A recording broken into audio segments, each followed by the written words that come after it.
neoliberalismo foram tão agudos contra a classe, e a classe foi tão derrotada política e ideologicamente, que infelizmente coincidiu com a derrota do campo socialista, que felizmente, pelas contradições que só a dialética explica, nós em 2002 conseguimos ter uma vitória da classe trabalhadora, porém restrita ao campo eleitoral. E essa vitória do Lula em 2002 nos permitiu derrotar politicamente a burguesia com seu projeto neoliberal, porém, como a classe estava em refluxo, o Lula só ganhou as eleições porque teve que fazer uma aliança com setores da burguesia. A aliança registrada em cartório, brincadeira à parte, naquela carta de 2 de julho, carta ao povo brasileiro. Que na verdade, cá entre nós, não era carta ao povo brasileiro, era carta aos banqueiros. Que depois até foi registrado em filme pelo nosso amigo João Salles, no filme Entre Atos, para quem gosta de cinema, eu soube que aqui é uma casa de cinema também, né? O João Salles acompanhou toda a campanha e registrou, está lá no Entre Atos, além das horas que está filmado em arquivo, e revela lá no filme que quem escreveu a carta foi Antônio Delfim Neto. Passou para o Palocci, e o Palocci passou para o Lula. Só o mercado está exigindo uma posição. Não existe mercado, isso é um fetiche. O que existe é vontade da classe dominante.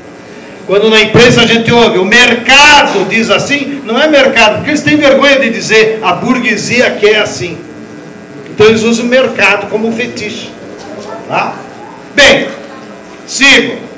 A vitória do Lula foi importante, nós brecamos a burguesia neoliberal e implementamos um programa que não era o nosso era de 89, democrático e popular. Mas foi as condições, a correlação de forças, para nós não cair no idealismo.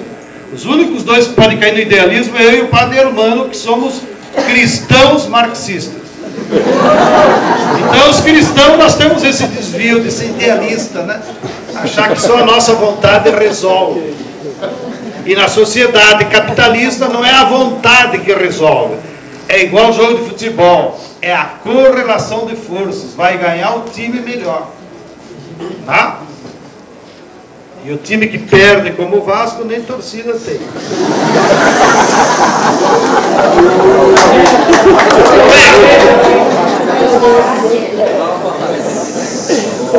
O neodesenvolvimentismo de 2003 a 2013 se baseou num tripé: crescimento da economia pela indústria, que é importante. Os jovens aí que nunca estudaram economia nem precisa, saiba, a indústria é o motor da economia moderna. Se a indústria não cresce, tudo o resto vai para trás. Então estava correto. Para o Brasil voltar a ter um processo de crescimento, tinha que ser pela indústria. Segundo pilar, recuperar o papel do Estado frente ao mercado. Porque a burguesia dizia, não, deixa que eu resolvo. Bom, a vitória do Lula representou, não. Para os interesses públicos é o Estado, não o mercado. E, através do Estado, desenvolver políticas públicas. Terceiro pilar, distribuir renda e resolver os problemas da população mais pobre e da classe trabalhadora. E isso aconteceu nos 10 anos. Então, foi uma pequena vitória, derrotamos o neoliberalismo e a classe trabalhadora como que respirou. Por que que nós não conseguimos fazer as reformas estruturais que o Biapino vinha me reclamando no ouvido? Por que que o Lula não fez uma constituinte já em 2003, quando ele era quase rei do Brasil? Porque não depende da vontade das pessoas, mas, sobretudo, não houve reformas estruturais nesse período, porque a classe trabalhadora ainda estava em refluxo. E a única força que nós manifestamos como classe foi o voto, mas não a luta. Não? E isso faltou ao governo Lula. Faltou a retaguarda da mobilização popular, que houve na Bolívia, que houve na Venezuela, que houve no Equador, e permitiu, então, mudanças estruturais. Assumamos a autocrítica. A classe trabalhadora, desde 89, está em refluxo como classe em movimento. Bem, o que aconteceu de 2013 para cá? Aquele modelo do neodesenvolvimentismo se esgotou na sua possibilidade de resolver problemas. Porque a economia brasileira entrou em crise. E entrou em crise independente de qual o ministro da Fazenda. Entrou em crise porque a economia brasileira é uma economia dependente do capitalismo internacional. Entrou em crise porque quem manda nessa economia no dia a dia lá é os bancos e as empresas transnacionais. São eles que controlam o setor produtivo da nossa sociedade. Vou dar só um exemplo para vocês, já que o menino provocou a Cátia Abreu. Coitada da Cátia Abreu, uma lumpen. Já vejo que há muitos marxistas que já sabem o que é lumpen.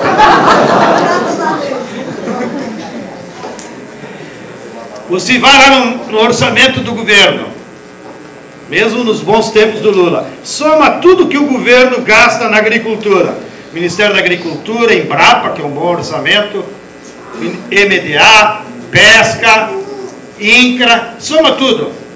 Dá mais ou menos 12 bilhões de reais. Tá bem? Agora, vocês vão lá na maior empresa agrícola que atua no Brasil, multinacional, que é a Bunge. Atenção, quem é o presidente da Bunge hoje no Brasil?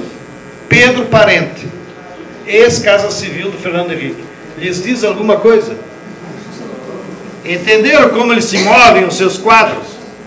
Bem, a Bunge investe por ano no Brasil 3 bilhões de dólares. Investe em máquina, terra, produção, contratar empregado. Portanto, a Bunge sozinha tem um poder econômico ao seu dispor mais do que o Estado brasileiro. Isso é correlação de força. Isso é os limites que o neodesenvolvimentismo tinha para avançar para reformas estruturais. Tá? O maior opositor à reforma agrária que está parada, claro que não era o governo. Nós tivemos vários ministros de esquerda, inclusive. O maior opositor é que a força do agronegócio, do capital aí instalado no campo, avançava e avançou independente do governo. Então, quem disputou o latifúndio produtivo com o MST não foi o INCRA, foi o agronegócio. E eles, evidentemente, tinham mais força que nós. Bem, não vou me alongar nisso, todos aqui têm consciência, então, dos limites do neodesenvolvimentismo e que 2 anos para cá entrou em crise. Como modelo. E entrou em crise por isso que eu disse. Porque aqueles 3 pilares que sustentavam a sua possibilidade não se realizavam mais. Sobretudo o crescimento da indústria. E a indústria foi brecada por esse poder do capitalismo internacional. Essa semana o Antônio Delfim Neto escreveu um artigo na Carta Capital denunciando agora, que o velho é meio diabólico. Ele só fala depois, né? Ele denuncia que o processo de especulação cambial que os bancos faziam contra a economia brasileira, que mantiveram a taxa de câmbio do real para o dólar fictícia e valorizando o real mais do que ele era, causou um prejuízo de 550 bilhões de dólares ao setor industrial brasileiro. Ou seja, teve também uma burguesia brasileira que perdeu dinheiro durante o neodesenvolvimentismo. Perdeu para quem? Para os bancos que manipulavam a taxa de câmbio. Porque a taxa de câmbio com o dólar é um mecanismo perverso que tu pode acumular sem conter produção efetiva.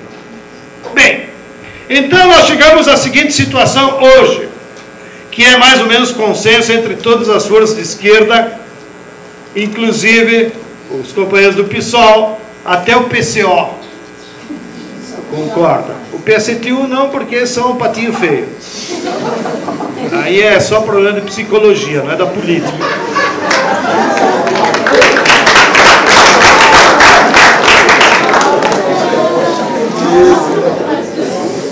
Se tiver algum companheiro, me desculpe. É que às vezes não se segura, né?